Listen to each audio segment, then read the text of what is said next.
Welcome to Culture on Tap. We are a podcast that bridges the cultural gap one conversation at a time. Today, again, we have with us me, Dale Young, my wife, Michelle, that is sitting next to me drinking her coffee. Across from us is Rainge Joseph Armitard, Ranger Joe, and then his lovely wife, Jessica Lynn. We're about to say it. Jessica. And Michelle still hadn't figured out what the Jazz? Oh. That would be it. Why are we not saying that? Because then they have to ask why we call her that. No. And so there you go. Are on the episode with us today. If you haven't already, please like, subscribe, and share on any of the ways you're listening or watching the podcast. Make sure to hit the bell for notifications whenever we have new content so you can tap in with us. And so that we can be a resource to you, whether it is to challenge you or encourage you. So today, first we'll start with fun facts with Rainge. And again, as organic as they come up, as we finished recording the last episode, he brought up something that I thought was very intriguing. We'll just ask this question. What is your favorite type of... So I guess it doesn't have to be hamburger helper, is it always called hamburger helper even if it's tuna helper? I guess it's tuna helper. It's tuna helper. So what's your favorite type of helper? Mine has to be... I was a hamburger helper guy. Like, I didn't like fish when I was little, so I was not going to get down on some tuna. So is there a type of hamburger helper? Yeah, so like there's different flavors of so like hamburger your helper. Basic, generic hamburger helper. I mean, I won't eat any of it anymore just because I ate so much of it growing up. I don't think it's horrible. I don't think we did not eat it growing up. We ate it as we were married because we were broke as a joke. But that's what I mean. Like, I ate a lot when I was growing up, and then I ate it a lot when we first, the Yeah. first 2 years of our marriage, we covered the gambit of every style of hamburger helper. But I'm going to say I like tuna helper. I didn't dislike hamburger helper. Like, I could eat hamburger helper right now. I can eat it now. I could eat it and enjoy it right now. I wouldn't be my pick. I'm never going to be like, hey guys, do you want hamburger helper for dinner? But like if somebody made it, like I'm not mad at you. But I would prefer, I'm going to go tuna helper over hamburger helper. Jess? So I ate some hamburger helper. I think my Nana would cook it sometimes. I don't think my mom ever did. But my mom and I would eat like the tuna helper, the one with the broccoli, and we put cheese on it, and like as the kids would say, it slaps. It slaps. Yeah. Range, what's your favorite version of helper? So I honestly, you could put 2 plates in front of me right now, and one of them could be hamburger helper, and one of them could not be, and I would not be able to tell you the difference of which one is hamburger helper and which one is not, because I have never had. So do you even know what like the premise is? the premise of hamburger No, helper? I don't have a clue. You don't even know what it looks like. That's what he's saying. No, that's what I'm saying. I don't even know what it looks like. Like, I could like. put anything in front of you and say, this is hamburger If it helper. had beef in it. And, yeah. Like as long as hamburger If it beef. had hamburger, I mean, yeah, we had hamburger Really? meat last night. Jessica could have said, oh, that's hamburger helper. So wow. We have a box. Somebody gave us their stuff when they were moving, and we literally have a box of hamburger helper. And I was like, hey, do you want me to make this? And you're like, no. Who knows? But- It may be. Maybe she made it. You I didn't even know. actually think that's possible. Well, the reality also. is, if someone made, because all a hamburger helper is noodles. Yeah. But it's a Oh, it's a distinct flavor. Mm-hmm. There's noodles in it. Yeah, but it's not the noodles are just noodles, and then whatever the caveat of meat, because there's tuna helper, there's sausage, or all of them. Whatever your meat is to go with your hamburger helper, it's their seasoning, Yeah. Yeah, that and makes it comes it a in flavor. a packet. So I would argue, like, you could probably make a higher end hamburger helper if you were that good of a cook. Yeah, but I think what makes it interesting though is because like we do a lot of noodles around here. Yes. When you're cooking for teenage boys that are bottomless pits, you find ways to cook for cheap. So we do a lot of noodles, and we typically throw chicken in it. I would never reach for ground beef to throw in noodles. You know what I'm saying? Like, that's not a go-to meat. Would you not eat spaghetti? But I feel like that's a sauce. Like, it's part of a sauce. Like, I wouldn't. I don't know. No, I would never. Like, anytime. we use meat sauce on our spaghetti, not I understand that, but I would never think if the kids are like, "Hey, we're gonna have noodles tonight," and I'm trying to like make it a little more than just noodles, and I'm gonna grab a protein. If someone, it's not gonna be it's not gonna be. Yeah, if someone said to me, "We're ever. having a noodle type dish," I would assume it either has shrimp, chicken, maybe fish in it, or crab. Like I would never tuna. Maybe if it's like a tuna steak. Yeah, I would agree. And the crazy part is working at Youth Reach. I don't think we've ever served, to my knowledge, I have never served the boys hamburger helper, which is, now that I think about it, really crazy because it feeds a lot. And it's not hard. It's not bad. Yeah. It's a quick, we might. But it's like relatively if cheap we to get make. If we get adventurous, we should probably do like a family table where we have a bunch of different versions of hamburger helper and try it. That would be fun. Well, then I wouldn't be able to say that I never had it before. There you go. So, another fun fact with Rainge, which is really weird for you to grow up in the South, in the country, and not have. I don't think so. His mom is not a fox. I don't mean to specifically No, not to your mom, but She's just a meat and country. potatoes. But I'm thinking country boys, like going hunting. I can see dads whipping up some hamburger helper, or mom's out of town kind of thing. Like it wasn't a knock on Cindy Lou. no. I'm saying it doesn't surprise me that Cindy Lou never made hamburger helper for Range. My mama made some hamburger helper. Really? My mom don't cook a lot of things. Oh, that's true. So Why she talking about some kind of shrimp thing? She's trying to convince us that she made this shrimp thing. I'm like, Jan, Dale and I have been together for almost 25 years. When you making this? Because I ain't been there for it. I want to be there for it. Since she's kept saying that she's made, we're like, what night you want to make it? We are waiting. We're ready. All right, so That Jan, happened yet. Yeah, you're on That's on notice. you, Jan. you're on notice. Hey, she does make some naan cake. She does make some That good naan cake. Is on I mean, point. I will say the few things that she makes are good, but there's less than 2 handfuls of things. Her cookie cake. Yep. She's been making that lately. And Really? It's pretty it's good. good. That's what we had the other day. Oh, yes. No, it's that good. was. Yes, that was really good. Yeah. Her cheese log's good. Yes. Oh, Which we're we're coming up on almost that to week, cheese Chris. log season. We're coming up I'm on ready. that. I am So, ready for my cheese log. I'll Yeah. take it early, Nana. So let's jump right in. To, last week it was me. I was waiting for you to end us. I forgot. We're not ending. We're No. keeping Well, going. nope. We're jumping right Sorry, I'm into new here. Jess and Range. Last week was us. So let's start out with y'all just kind of sharing a little of the backstory.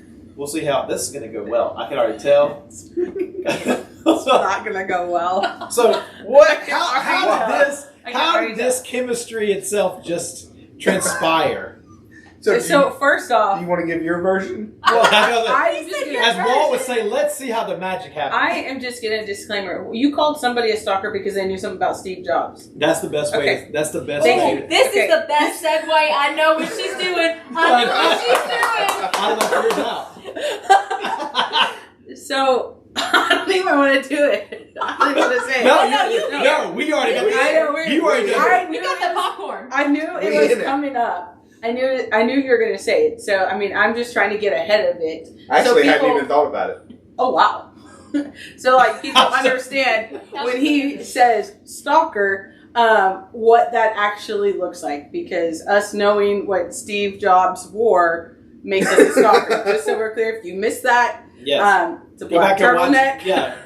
And So you're saying it's not fair that he will call you a stalker. yes, So I think that just Ray- because I know more than him. Like, I mean, y'all have listened to the fun That's facts. So And for those of you that don't know, yes, I am married to him.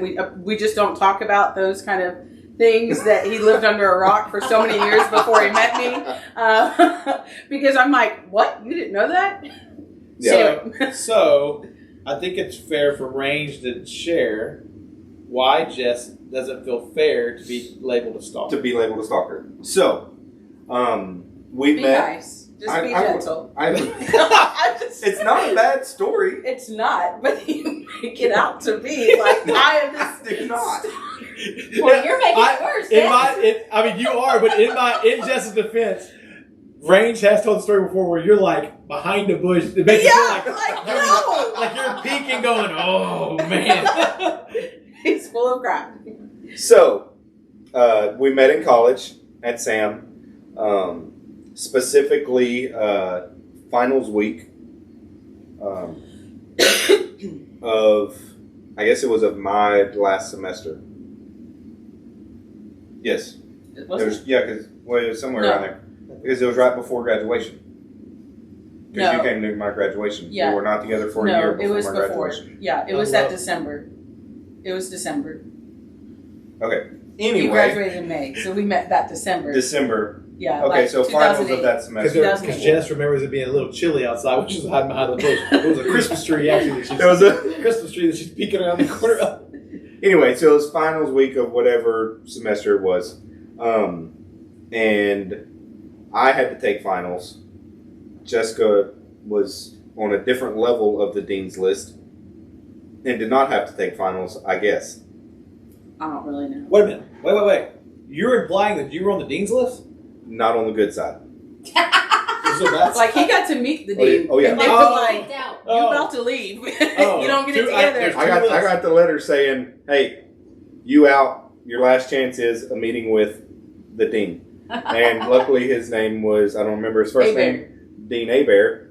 And I walked in his office and there were ducks all over the place and things of that sort. I was like, I got this one. I can work with this. I can work with this. I did not know there was two different lists. Oh, yeah. But me and him worked our differences out and we were golden. I ended up graduating and everything's all good.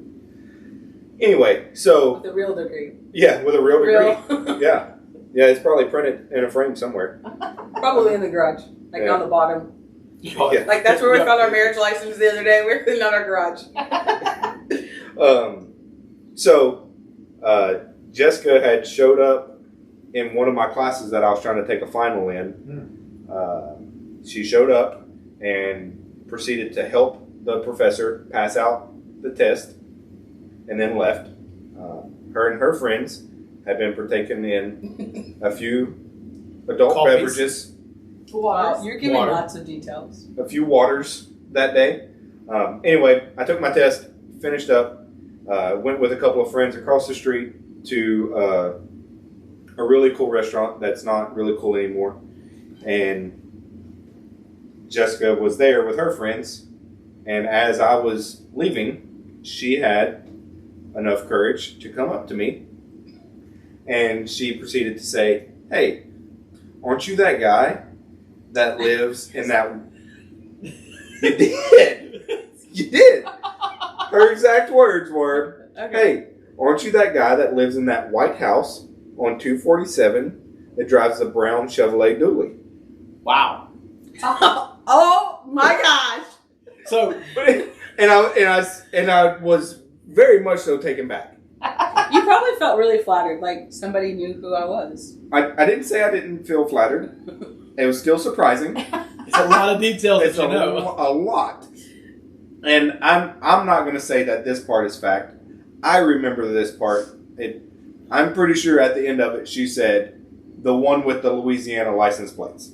I did not say that. You can go ahead and stop flattering yourself now.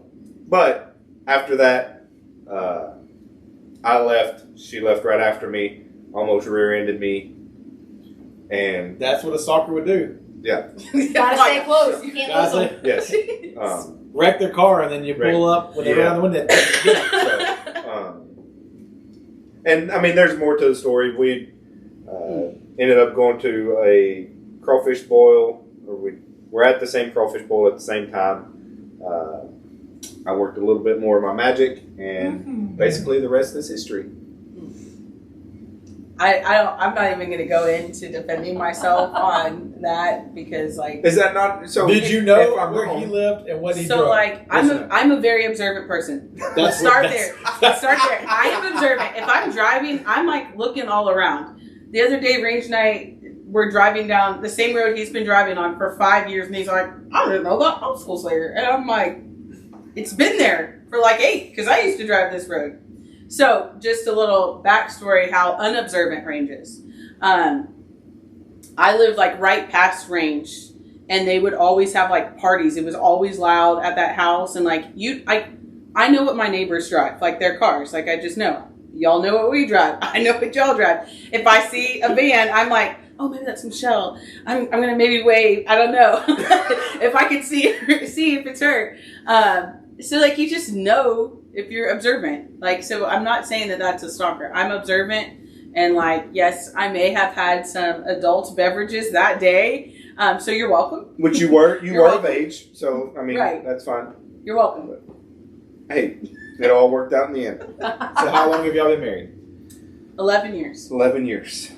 Go ahead and tell us Beautiful, wonderful years. the date. Go ahead and tell us the date. When did we get married? September 28th, Okay. 2012. Not September 22nd. So I don't, and the reason she's saying that, for some reason, I have a very hard time remembering whether it's the 22nd or the 28th. Ding ding ding. I don't know why I get the two mixed up, but it is definitely the 28th. You really should not have an excuse because, like, Michelle's birthday is on the same day. Like, there's Like my multiple. sister's birthday's right before. Again, we had this conversation yesterday, which yesterday was my birthday, and it nearly swept right past me without me realizing it. So, remembering your sister's birthday and your wife's birthday. I mean, I remember Michelle's birthday is on our anniversary, but What day that specifically is? Yeah. Sometimes you get wish happy birthday the 22nd. exactly. So, Awesome. So are we ready for fun questions? So question number 1 is, what was or is the hardest thing y'all had to change to make your marriage a godly one over a worldly one? work in progress. I was about to say, Yeah, I feel like I'm we're not evolving, asking. I'm like, not. In no way am I Like saying it's fair for perfection. everybody. Yeah, perfect. Just one area that you feel like when you got married, this is the direction you felt like the marriage should go in, and as you came to know Christ, grew in Christ, you changed the direction of what it looks like what you wanted, what you now want. I think like probably from the beginning, it was probably both like just really career based. And I think like that's definitely a worldly thing that kind of gets pushed on you. And like you think about it, like so much stuff gets pushed, or I don't want to say agendas, but like agendas get pushed on you at such a young age. And like you really never realize like how much that's like saturated your mind and stuff until you are in a relationship with God and you're trying to figure out, and you're like, how is this right when this has been taught to me my whole life, but I'm supposed to go this way. Yeah. That's good. And so I think like career wise for sure, because like I knew since I was in 6th grade, like I was going to teach ag, and like that's what I did for 12 years. And like just very like, I'm doing this. And like we had lots of arguments with like me teaching because Rainge didn't really understand like how it was different in Texas versus what it was like in Louisiana.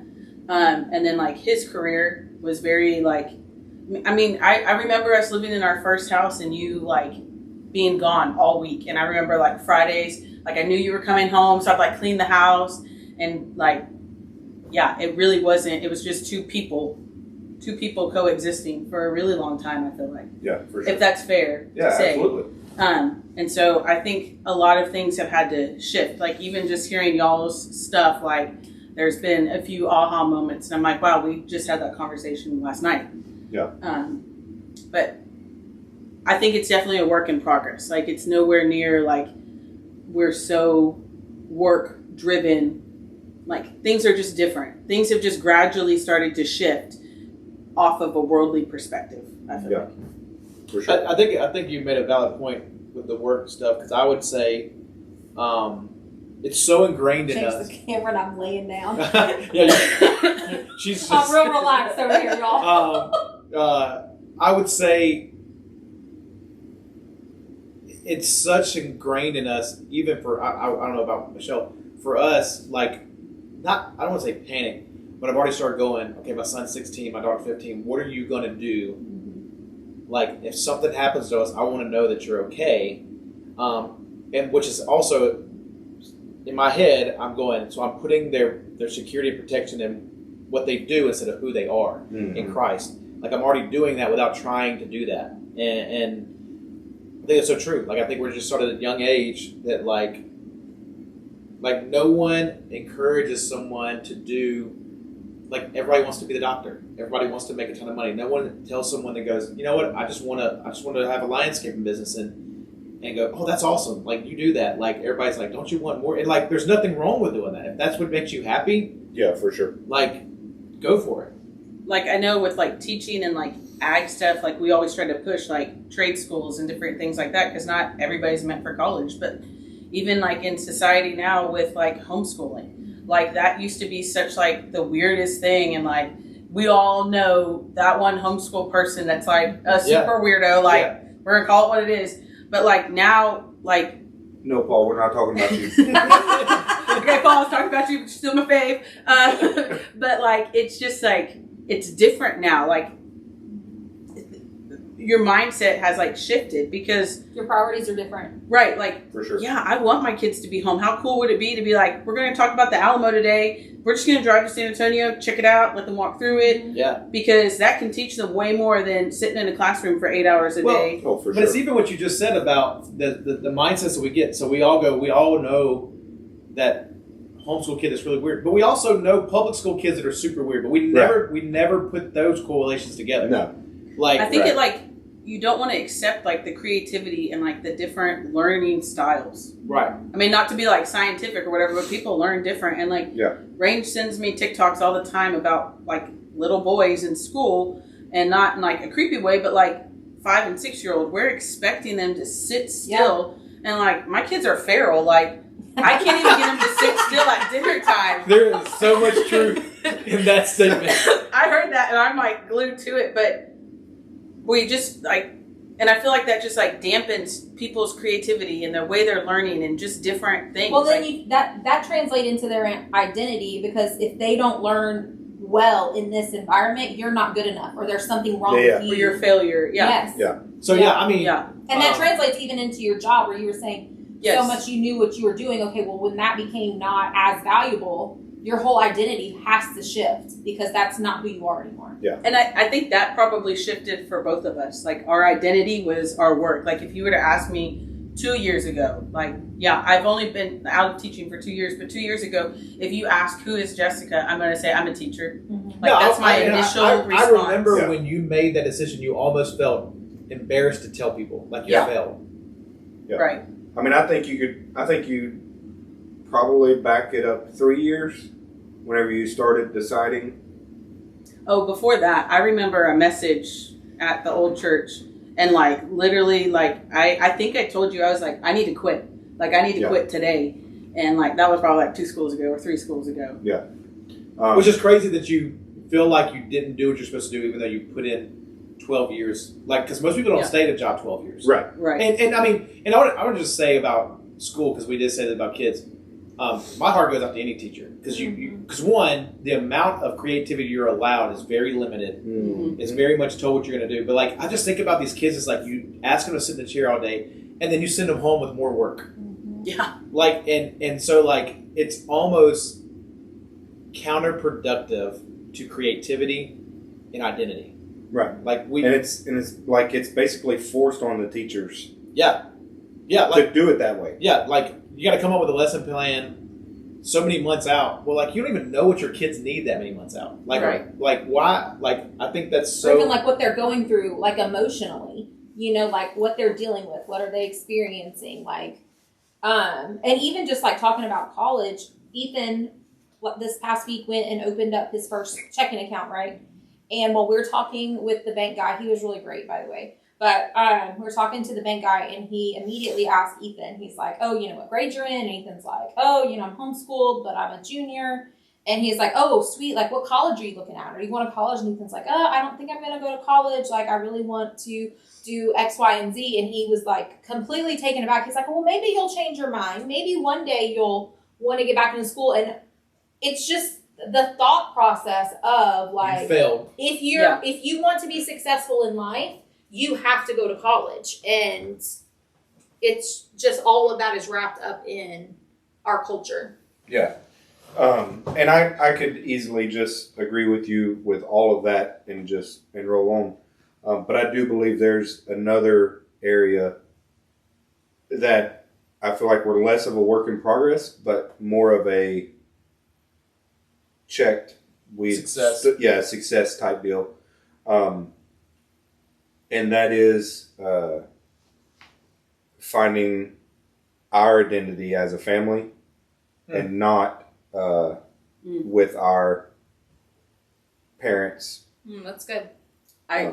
That sparked another aha moment. Like I had a conversation with my mom, like how we're already different and like some of the things that we've done and like the ways of the world, like just with the kids and like experiencing different things that like everybody experiences and we didn't experience those things, but like we're blessed exponentially because of like the path we went and the choices that we made and the things that we have. Yeah. And like how, like I literally told her like we're different than the world in this aspect. Like I can see that change. Yeah. That's good. So that leads me into the next question, which this is one of the questions we also had last week was what area have, she needs a tissue range. Yeah, it's already started. This isn't going to be good because I know it's coming. What area would you say that y'all have worked on the most in your marriage to bring glory to God? Again, not succeeded because I don't know that that's Attainable. yeah. And I think if we said that, then it'd be like, okay, the area you need to work on is pride and arrogancy. But Right. But what area do you think y'all worked on the most? Sorry, repeat the question.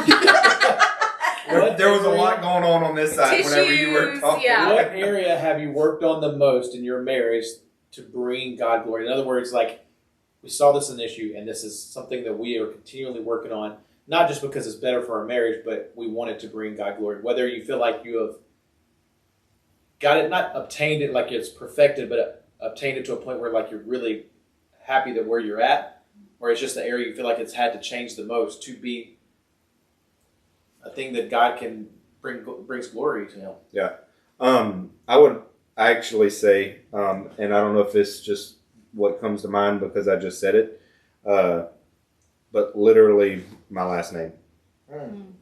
Like, That's good. yes, it's still, Misspelled? it's, People ask me how to say it all the time. I'm like, sure. Like they'll say it and I'm like, that sounds good. yeah.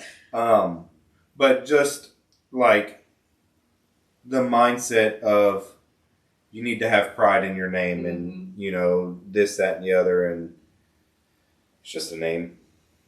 It is really just a name. But that's really deep what you're saying, because if you went 3 hours from where you are in any direction, no one cares about that name more than likely. No. If you leave this country, no one. Like literally means nobody. nothing. Like, I mean, yes, there are people that are so famous that like they can pretty much go anywhere, but everybody talks about pride in your name. But the reality is that circle that really matters is so small. So small. Yeah. Because I literally get people that come in the store all the time and, you know, they hear or see my name and they're like, oh, are you the crew from Winnie? I'm like, no, I'm actually from Lake Charles. Oh, I don't know anybody over there. I didn't expect you to. I remember when we were dating, they're like, your oldest brother, like, your older brother, like, it was a big deal to him. Like, and when we would be in, like, family things, he's like, you realize he's an Armintar. Like, that's a big name. And that's, like, Jessica these like, things. Yeah. And, like, just, like, you know, talk it up. Yeah. And, I mean, that's how I was raised. Like, you know, this is our name and this is, you know, everything. And I hope that we're doing a good job of not, you know, raising our kids that way. But I mean, yeah, you don't. Well, the funny part is, I think it has to be different for y'all because even though yes, your boys are Armitars, there's nothing blood. Right. They're not passing anything on that's tangibly Armitar except for the name. Except for the name. Yeah. So for them, it means a great deal of difference. Exactly. Yeah. What about you, Jess? Is yours? I mean, Say it again. Can you say the question? yeah. What in your marriage do you feel like you've worked on the most to bring God glory? I would say loving the orphan. Mhm. Like it wasn't like the conventional way that we wanted to do things or that things happen, but I think God made a way for something that we never thought was in our path. And any kid that's come in our home, like we have loved them. I remember having a set of twins at one point. Rainge is oblivious to the set of twins that we had, but we had them, and I have picture proof. Pictures, and I remember. And like I Yes. just remember like crying when they left. Like I knew they were going back to their foster family because we've done a lot of like respite. I guess that's probably we've done a lot of respite, and then we did like a longer term foster care with somebody, and like just crying when they left. Like, and I know they were going to a safe place, but like I just loved them. And like I don't know, like it's weird how you can love somebody instantly when they walk in your door. They're handed to you, even if it's for 48 hours or 72 hours. And I think like we continue to do that and continue to be obedient and keeping like our house open for those cases. Because that takes a toll on your marriage. It Very does. much so. It is Very tough. much so. Yes, it When is we had tough. our long-term foster placement, that was really hard, and y'all got to see. And I was the one home with the child, and it was just it definitely took. Well, a toll. kids in general change all the dynamics of marriage. Bringing in a kid that already has not just trauma but a personality. It's different than a baby. Right. Not that babies aren't hard too, because you get up in the middle of the night, feedings and all that, but when they have a different set of wants and needs, it's hard. Behaviors. Yeah, it's tough. I mean, I'm not telling y'all anything. Y'all fostered and respite way more than we have. Well, just the amount of trauma that they've experienced also. Yes. So I am really ready to do this next question. The next question is, in what ways has divorce affected your marriage? Because just like us, both of your parents, almost identical to us, Almost. Yeah. have been divorced. Jess at a younger age, and Rainge even more recent than mine. I'm like not looking forward to this. I was crying when y'all were answering, so like I'm already teared up. So my parents got divorced. I think when I was a junior in high school, but it was kind of like a long time coming, and like I'm really thankful my mom like finally had the courage to do the divorce. Like y'all talked about like the trauma and like the wake in after that, and like I still feel effects of that. And like in our friend group, like everybody's like, oh, here, let me introduce you to my friend Jessica, because she never knows any of this stuff about herself. And like I don't know if that's necessarily a bad thing, but like but things, the reason I say that is because things still get brought up. Like last night we had a heated discussion, and it like I said something, and I was like shocked that I said it. And I was like, we were just talking about like affection and like your love languages, and like I am not affectionate. Like I don't want you to touch me. Like we're good at a distance. Physical touch is not my love language. And I said it last night, and I was like, it was just never modeled to me. I never saw that growing up. And like when you admit that and you say it to yourself, like that's horrible. It sounds horrible. But I don't ever remember seeing my parents do that. And maybe younger years it happened, but like, when I was middle school to high school, I never saw that. And then like, daddy issues, and I still have daddy issues, and I think things resurface differently. Like I've never been one that needs like not approval, but like you acknowledging that I did something. And like I don't know if it's just from like working at home now or what, but like I said it last night. I'm like, I need you to notice that I did something, because I don't feel any worth or whatever. And like I know that's maybe not the best, but like I literally said that last night. And it was different for me. I have an older sister. We weren't close I don't think we've ever been close. I'm pretty sure she's hated me since birth. I'm not sure why. I know she doesn't listen. If she does listen, she already knows.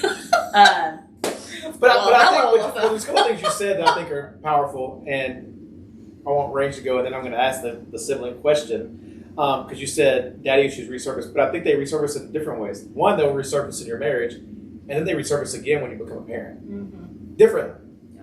Because, like, there's this fear, like, am I going to do that?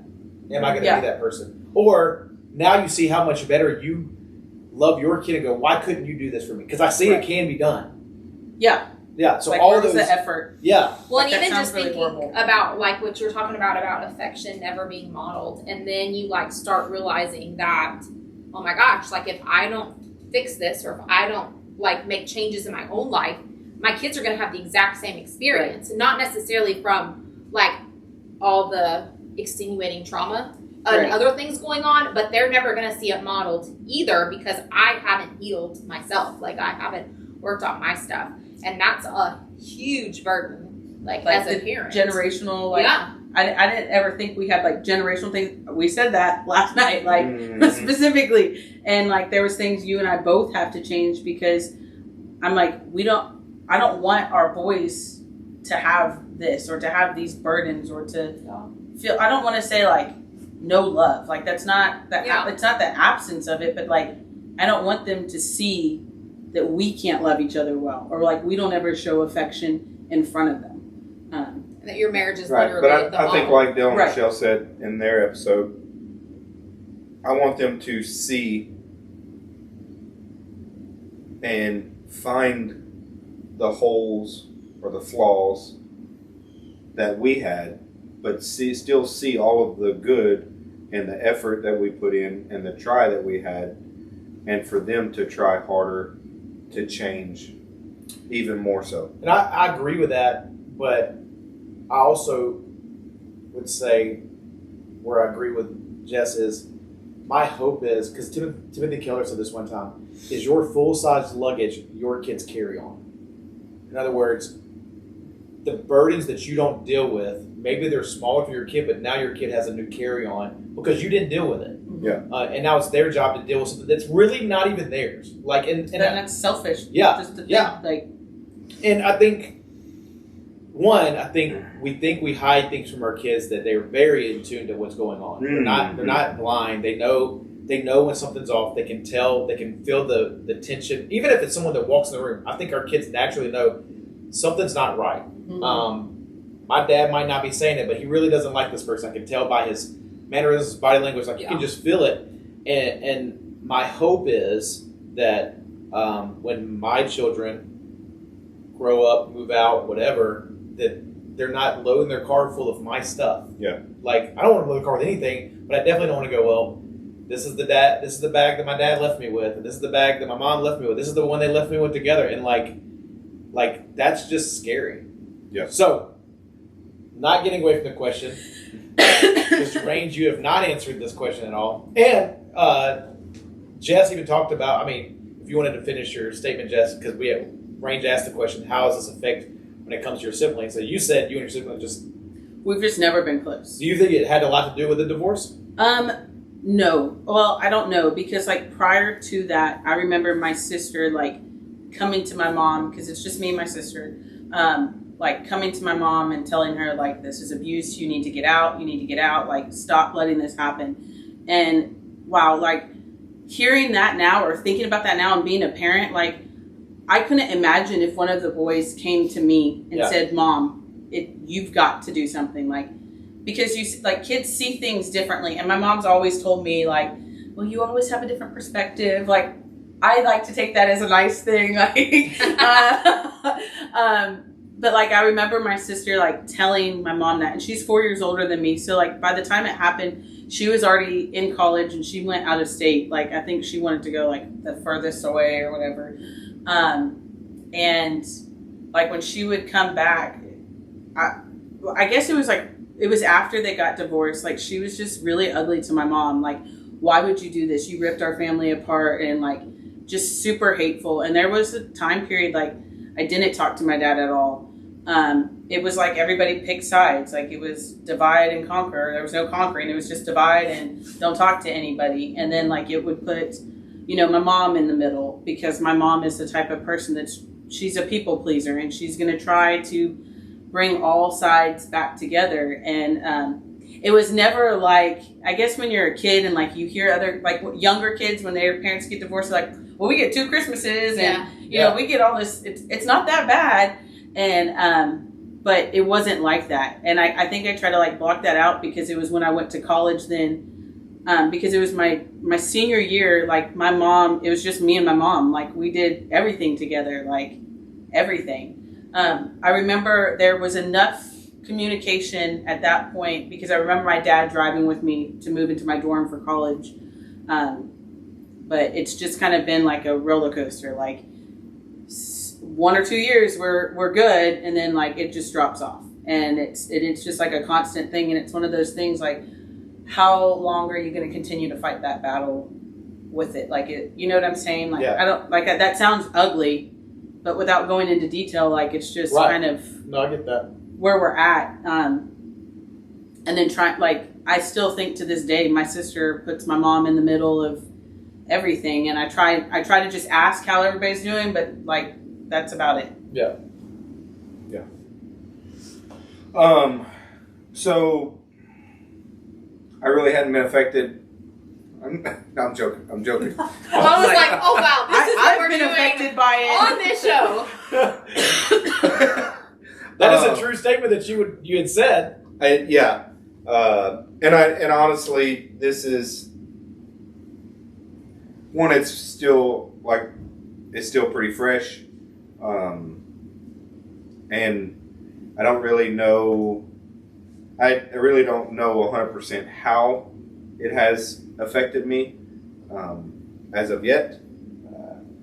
There's no doubt there's going to be some stuff come out, but one thing that I have taken away from this is that as the boys get older, I don't want Jessica and I to fall into the rhythm of everything falling apart when they leave. Because timelines add up, and it seems as if, and obviously I'm not there, I've moved away, and I don't see everything, but it seems as if my youngest brother moved out, finished with college or whatever, and things started unraveling. And it's very common for that to happen. Yeah. I mean, I would say, I don't know the numbers, but I would be willing to bet later age divorces. Younger age, I think, is different.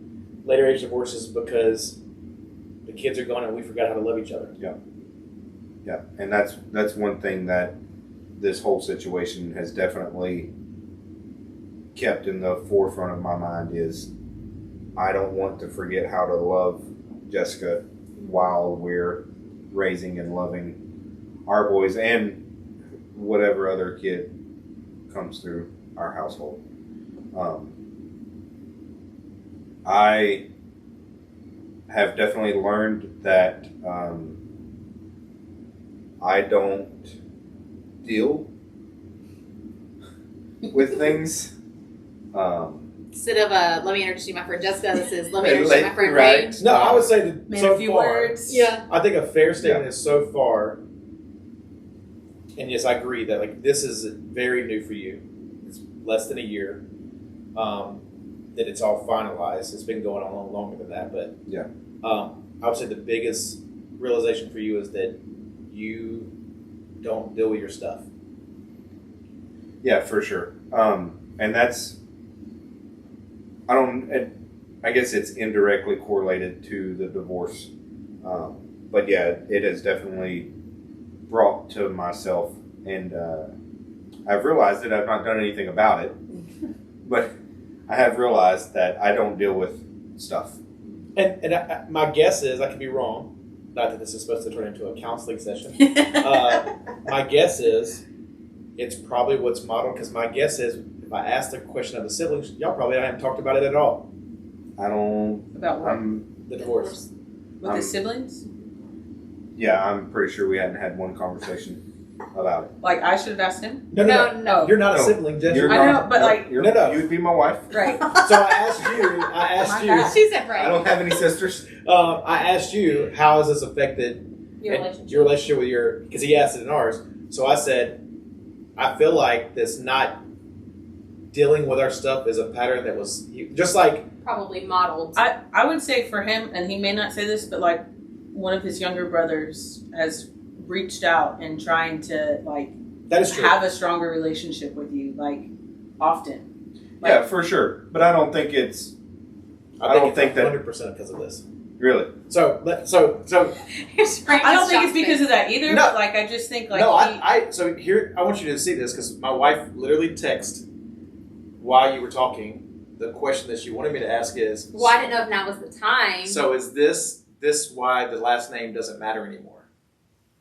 Like as much. As Right. much, and so I want you to see what, and I hope this touches anyone out there that's watching.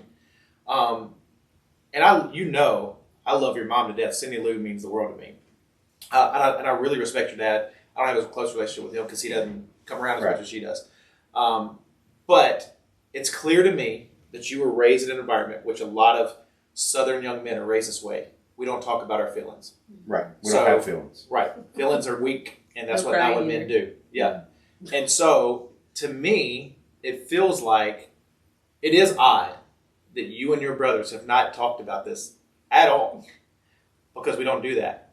But I also think the brother that's reaching out is because he's looking for something that's consistent. Mhm. And y'all are the closest he's got to it. Because I would say in some ways, probably his life isn't. So he wants something to be consistent. And he doesn't know what that looks like.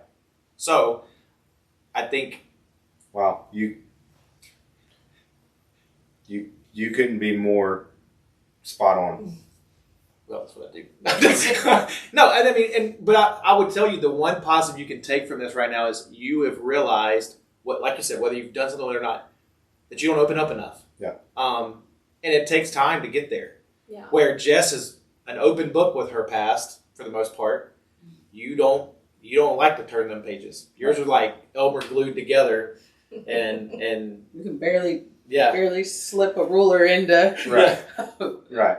yeah. So there's a lot there. So clearly we have some divorce episodes coming up. But we literally had a conversation last night and we talked specifically about communicating and talking about our feelings and saying things and like For sure. how we like it couldn't be more, I don't want to like say like God orchestrated. Like we had this argument, we touched on like boom boom boom like a bunch of points and like how funny that they show up again today, but one of them was In a different manner. yeah, one of them was communication and like that the boys are okay to tell us like how they feel, because we talked about like raising boys and girls, like you raise them differently, but like why can't we bridge that gap and raise them the same, and like it's okay to tell you how you feel. Yeah. Right. It's It okay to doesn't have make you feelings. less of a man to say, Dad, I'm sad, or Right. these are my feelings. Because typically guys will go with it. If a boy said, I hurt my feelings, well, you need to man up. Yeah. Right. Toughen up. Like, which is horrible. Yeah. So, but I mean, and I just want you to see, like, because people on the show don't know y'all like we do. That's a huge leap even for y'all. Because used to, you would argue and just go to bed. Right. The fact that there was communication after is a huge step, which I think is another step of trying to bring your marriage that brings glory to God. Right. That y'all can tangibly go, these are things that we worked on after, because that's not the norm for people. They argue and they go to bed and then they move on. Right. So let's change lanes. That was really good. Not that this question is going to be easier. It does somewhat speak to us, but I think it way more speaks to y'all. Do you think that race will be more of an issue as your boys get older? This question was submitted by. This question was submitted by Michelle's brother. It was actually submitted Thanks, Chase. to be on. It was submitted to be on a family table episode, but Yeah. we agreed that this was better to be done in a regular episode because I didn't want to mix humor, because I think it's a serious thing. It's a Yeah, and I'm not saying y'all have already experienced issues with race, but I don't think that the boys as a whole. I mean, correct me Maybe if I'm wrong, Drake has started asking some questions, but nothing in a negative light. Just No. hey, what about this? So they have not identified yet of anything that could be negative of being looking different per se. But do you feel like this is going to become more of an issue? And what are some of your fears? So in the summer, I get really tan, so it makes it a little bit easier. Like that sounds dumb, but like I would say that Jet is the darkest. They probably, I don't know if everybody knows. So we have 3 boys, Drake, Ryder, and Jet, and they're all Hispanic in some fashion. Like Drake's part Puerto Rican, part Mexican. And if I didn't say it correctly, please correct it on here because I want to make sure that I've actually asked. We say their stuff correctly, and not to sound that sounds really ignorant, but like No, but I've actually asked. he's Mexican, Puerto Rican. Yeah. So, but I've asked multiple Hispanics what would be the proper way to label that. I guess, for lack of better terms.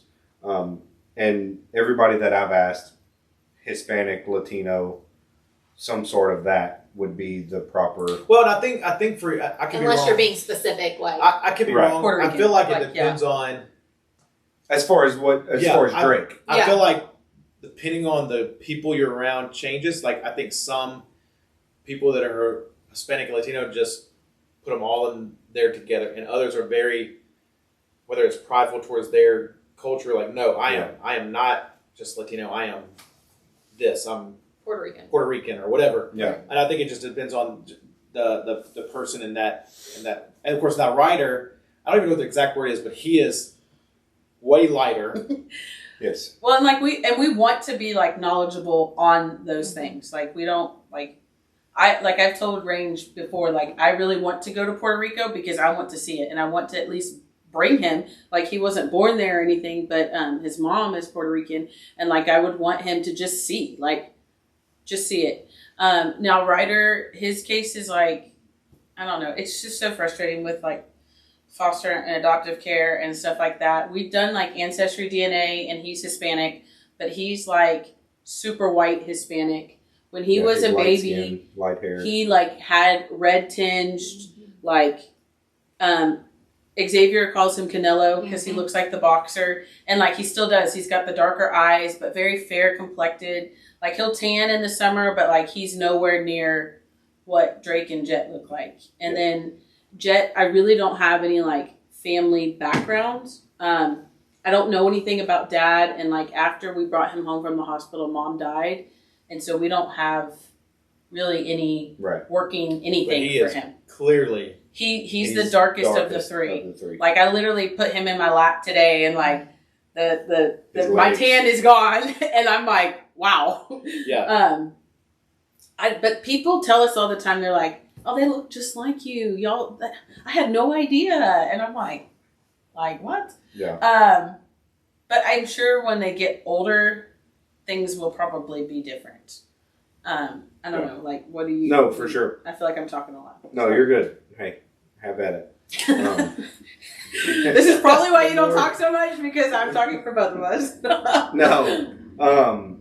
So back to, I guess, the original question that Chase asked about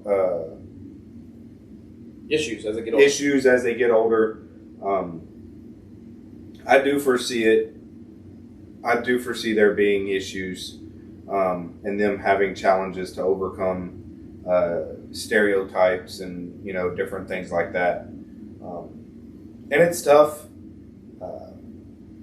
because yes, you want to be like, it's just words, whatever. But goes back to what we just said.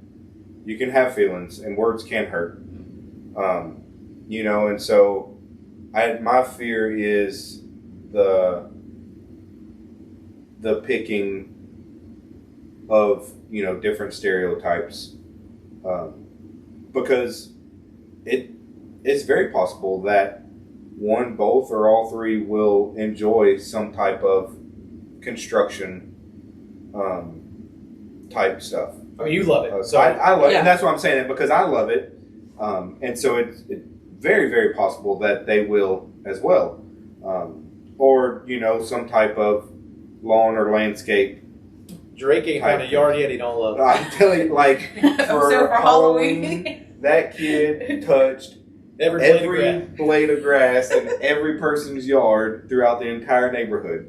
Whether he was rolling, flipping, running, whatever, he was doing it in everybody's front yard. And luckily, nobody got upset about it. Yeah.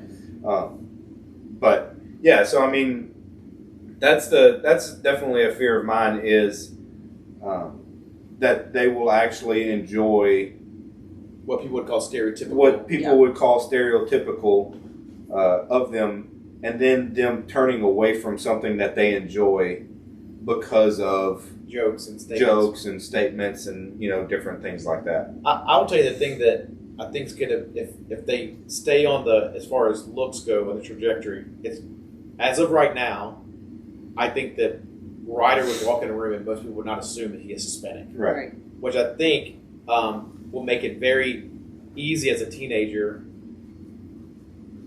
under peer pressure to want to try to hide some of that. For sure. But even so, his two brothers clearly cannot No. at all, and so like it could become a thing. And I've seen this with other kids that are adopted. That if their parents are of a different nationality, they try to take on that identity, which I think they'll do a really good job of not. I mean, yeah, they're young, but that's not the goal. Yeah. But I think it'd be very easy for kids to relate to Ryder because he looks like a white boy. Yeah. Which leaves his two brothers out, Mm-hmm. and he'll have to make tough decisions Yeah. in that process. Where and even because I mean, my hope is as they get older, they do want to know about their culture and they do want to grow in that area. And I know that that's a passion for y'all as well, and the things that y'all already do with them. But I think it can definitely, as they get older, become a process. I think especially, I guess my fear would be for Drake and Ryder because they're going to be in the same grade Yeah. and they look completely not like each other whatsoever. That's what I was going to say is that Ryder's going to become the protector of like of the brothers, Yeah. of the younger or the the older. spokesperson, and he naturally already is Yes. more extroverted. Yeah. Anyways. Yeah, and like you said, like I think he's going to have to make tough choices and have to like be the protector. And I mean, I don't want to say like we want to shield them from stuff, but like I'm hoping that they don't go to public middle school. Like Yeah. that's my plan anyway because I taught middle school for 1 year and It's rough. there's no reason to put kids in that situation ever.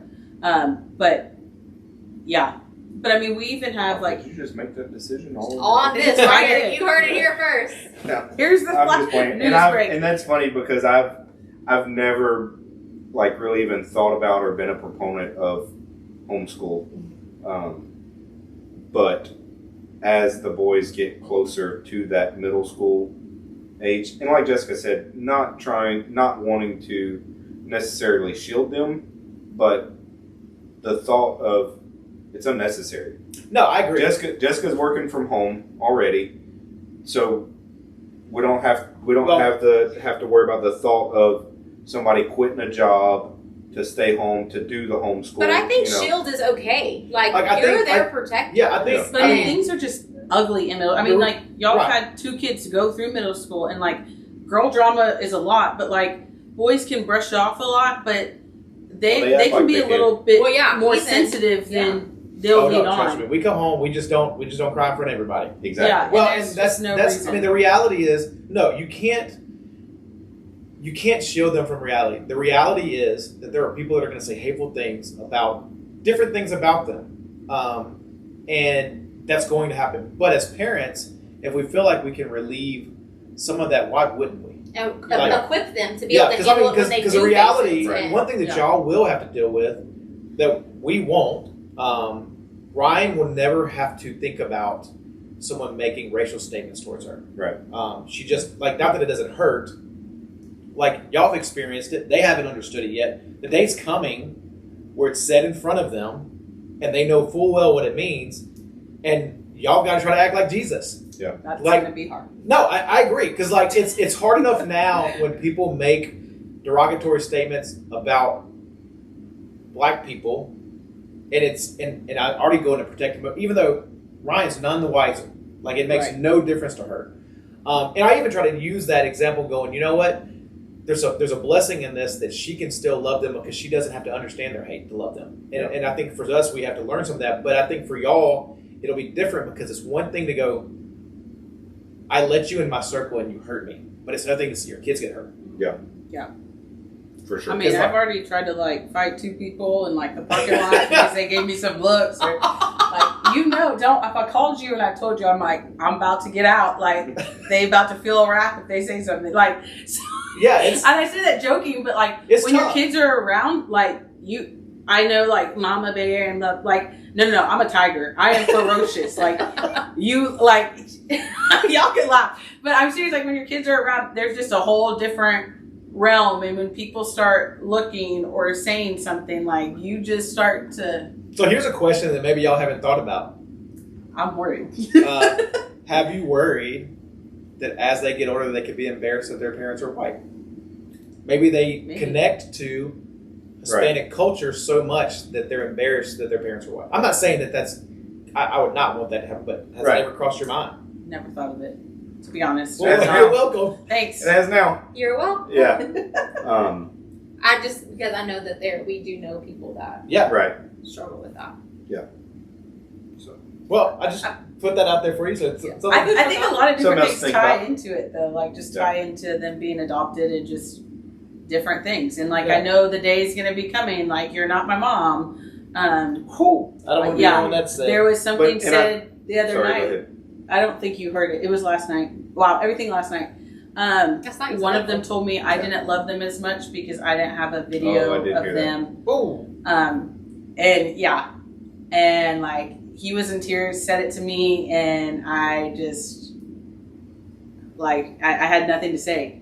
And I've been put in different situations too where people have said something about adoption, and like Drake, he knows and he asks questions about his mom, and like we went through like a whole bunch of stuff with his mom. And like she asked, and like I will hold to that. Like she asked that we just tell him that she was sick and couldn't take care of him, and Which is true. that's true. And I'm going Yeah, to keep for sure. that. That is what she told me. Yeah. And but sorry, I like lost my train of thought with that.